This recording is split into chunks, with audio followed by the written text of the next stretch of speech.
Alright, hello, it's Phil Thatch and I'm here at the Raccoon Mountain Pump Storage Facility. I've got this crazy switching station behind me that I was going to try to make a picture of, and I just couldn't get a composition that I liked. And there's some trees and I couldn't get those to work. And all of a sudden I discovered this tower right here. And I've made a few exposures of that tower, kind of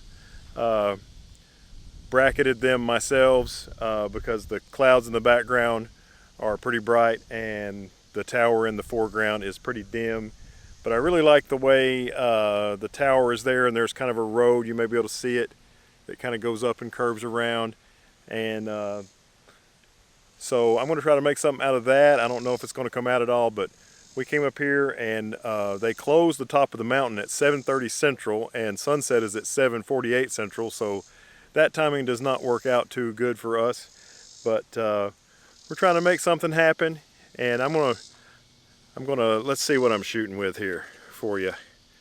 I am using the Z6, the FTZ adapter, and the 24-70 f2.8 at about 35 millimeters, and I'm doing f10 ISO 100.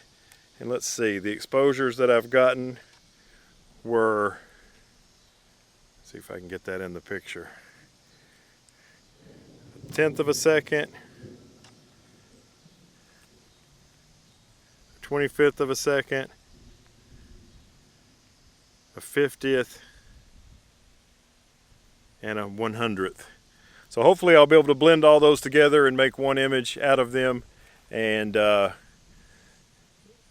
if I am able to do that, you'll see this video, and if not, you probably won't. So if you're seeing this, there's probably a picture coming.